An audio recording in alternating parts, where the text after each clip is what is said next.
ለራሳችሁ ጥሩ ሰው ሁኑ። ራሳችሁን እኔ እኮ አረባም እያላችሁ እየነገራችሁ የምትቀጥሉ ከሆነ በዛ መስመር ላይ ካለፋችሁ ያንን የጋለ ከሰል ይዛችኋል ማለት ነው። እየተሰቃያችሁ የምትቀጥሉት እናንተ ናችሁ። ምክንያቱም በውስጥ ለራሳችሁ የነገራችሁትን ነገር ነው ዓለም ለእናንተ ምስክር ሆና የምታመጣባችሁ። ቀላል ምሳሌ እንውሰድ ከተባለ ኦብሰሽንን መውሰድ እንችላለን። ልክፍት ማለት ይቻላል። አንድ ነገር ላይ ልክፍ የምንል ከሆነ ያንን ነገር የበለጠ ከራሳችን እያራቅን ነው የምንመጣው። ለምሳሌ አንዲት ሴት መታ ይሄ ልጅ እኔ ሊወደኝ ይገባል፣ ከኔ ጋር ኦብሰስድ ሊሆን ይገባል፣ ጠዋትም ማታም ከኔ ጋር ብቻ ነው መሆን ያለበት፣ ስለዚህ እሱን እንደ ፍቅረኛ ማየት ፈልጋለሁ፣ እሱ እንደ ፍቅረኛ መሆን አለበት ብላ የምታስብ ከሆነ ያኛው ሰውዬ ጭራሽ ወደ እሷ መጠጋት አይፈልግም። ምክንያቱም ያንን ኤነርጂ ነው የምታሳየው። ኦብሰሽን ደግሞ ሪፐልሽንን ያመጣል። ያንን ነገር ይዛችሁ ካለዚህ መኖር አልችልም፣ ግዴታ ያስፈልገኛል ብላችሁ የምታስቡ ከሆነ ያ ነገር ከናንተ ይርቃል። እስቲ ሄዳችሁ አንድ ሰው ላይ ልክፍ በሉ። በቃ አንተን ነው የምፈልገው ወይንም አንቺ ነው የምፈልገው፣ ያለ አንቺ መኖር አልችልም ብትሏት ጥላችሁ ነው የምትሄደው። ምክንያቱም የሚያሸሽ የሚያርቅ ኤነርጂ ነው ያላችሁ ማለት ነው። ለዚህ ነው ይሄ ሰውዬ እኔን ሊወደኝ ይገባል፣ እቺ ልጅ እኔን ልትወደኝ ይገባል ብላችሁ በፍጹም ማሰብ የሌለባችሁ። ሰው ይታክታል። በቃ ከዚህ ሰውዬ ጋር በቃ ከዚህች ልጅ ጋር መሆን አልፈልግም ነው የሚሉት። ገንዘብንም በተመሳሳይ መነጽር መመልከት ትችላላችሁ። ገንዘብ ላይ ልክፍ ያለ ሰው ወይንም ደግሞ ሁሌም ቢሆን ገንዘብ የሚል ሰው ገንዘብ ያጣ ሰው። አንድ ነገር ላይ መለከፋችሁ ያ ነገር እናንተ ህይወት ውስጥ እንደሌለ ያመላክታል። ቡዲስቶቹ ለጎ ይላሉ። ለጎ ማለት አንድን ነገር መልቀቅ መቻል ነው። እንበልና ወፍ አለቻችሁ። ወፋችሁንም ደግሞ በትንሽዬ ሳጠራ ውስጥ አስቀምጧታላችሁ። የትም ቦታ ልትበርና ልትሄድ አትችልም። ስለዚህ ሁሌ እቺ የኔ ነች ብላችሁ ታስቡ ይሆናል። የለቀቃችኋት ዕለት ግን ወዲያውኑ ነው በራ ትጠፋ ይሆናል። በትክክልም ግን ያቺ ወፍ የእናንተ የምትሆነው መቼ ነው ካላችሁ እናንተ ያንን ሳጠራ ብታነሱላትና ብትበርም ሁሌም ቢሆን ተመልሳ እጃችሁ ላይ መምጣት የቻለች ጊዜ ነው። ያኔ ታዲያ ምንድን ያደረጋችሁት? ኮንትሮል ለማድረግ ወይንም ደግሞ ልክፍትም ኦብሰሽንም አይደለም፣ ነፃ ነው ያረጋችኋት። ምክንያቱም ያለ ወፏ መኖር ትችላላችሁ፣ ያለዛ ወንድ ያለዛች ሴት መኖር ትችላላችሁ፣ ያለ ገንዘብ መኖር ትችላላችሁ። ያንን ሜንታሊቲ ይዛችሁ የምትሄዱ ከሆነ ሁሉም ነገር ወደ እናንተ መምጣት ይጀምራል። ካለዚህ መኖር አልችልም ብላችሁ ስታስቡ ግን ራሳችሁን እየያዛችሁ ነው፣ ራሳችሁን እየቀጣችሁ ነው። እስቲ ወደ እምነት ቤቶች ሄዱ። ምን አይነት ስራ እንደሚሰራ ተመልከቱ። ስንት ሰው ቁጭ ብሎ እንደሚለምን፣ ስንት ሰው ቁጭ ብሎ እንደሚጸልይም እዩ። ጸሎታቸውን ብትሰሙ እናንተም የራሳችሁን ጸሎት ብታዩት ምን አለ አምላኬ ወይ እቺን ብቻ ብታረግልኝ፣ ምን ነው ተውከኝ፣ ምን ነው ረሳኸኝ፣ እቺን ነገር ብቻ አድርግልኝ እንጂ ሌላ ነገር አልጠይቅህም። እንዲህ አይነት ጸሎቶች ምን አይነት ጸሎቶች ናቸው? ከላክ የመጡ ወይንም ከእጦት የመጡ ናቸው። ምንም ያህል መልካምና ጥሩ ሰው ብትሆኑ በዚህ መንገድ የምትጸልዩ ከሆነ ሁሌም ቢሆን የምትፈልጉትን ነገር የምታገኙ አትሆኑ። ሁሌም ቢሆን ትጠይቃላችሁ። ምክንያቱም ውስጣችሁ እምነት የለውም። ማለትም ደግሞ ሙሉ እንደሆናችሁ ምንም ነገር እንደማይጎላችሁ አላምናችሁ።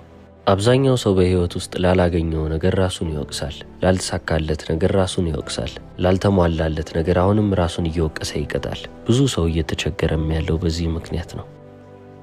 እናንተ ራሳችሁን እየቀጣችሁ የምትቀጥሉ ከሆነ ደግሞ ዓለምም እናንተን መቅጣት ትቀጥላለች። አሁን ራስንም መቅጣት ራስንም ይቅር ማለት ተመሳሳይ ኤነርጂ ናቸው። ልክ ጋዝና ውሃ አንድ እንደሆኑት ሁሉ እንፋሎትና ውሃ ተመሳሳይ ናቸው አይደል? በረዶ የነበረውን ወስዳችሁ እሳት ላይ ብትጥዱት 100 ዲግሪ ሴንቲግሬድም ከገባ ወደ ጋዝነት ይለወጣል፣ እንፋሎት ይሆናል። እንግዲህ መጀመሪያ በረዶ ነበር። ታዲያ ከሶሊድ ፎርም ወደ ጋዝ ፎርም የተለወጠው ለምንድን ነው ብላችሁ ከጠየቃችሁ ሬት ኦፍ ቫይብሬሽን ይባላል። የንዝረቱ ደረጃ እየጨመረ በሄደ ቁጥር ያ ነገር ፎርም እየለወጠ መጣ። ስለዚህ የሰው ልጅ ራሱን ይቅርም ማለት ይችላል፣ ራሱንም መቅጣት ይችላል። ሁለቱም ተመሳሳይ ኤነርጂ ናቸው። የምታተኩሩበት ነገር ግን ይለያያል። ስለዚህ ራሳችሁን የምትወቅሱ ከሆነ ወደ ራስን መቅጣት መጣችሁ ማለት ነው። አብዛኛው ጊዜ ነገሮች እንዳሰብናቸው ሳይሄዱ ሲቀሩ ነው ራሳችንን የምንቀጣው። እስቲ ለአንድ ቀን ሞክሩትና ራሳችሁን ለመመልከት ሞክሩ። ዛሬ አይምሮዬን ቁጭ ብዬ ስከታተለው ነው ሙሉው ብላችሁ ቆርጣችሁ ነገሮቻችሁን መከታተል ጀምሩ። የዛኔ ጉዳችሁ ነው የምታዩት። ምን ያህል ራሳችሁን እንደምትቀጡ፣ ምን ያህል ራሳችሁን በመጥፎ መንገድ እንደምታናገሩ ትመለከታላችሁ።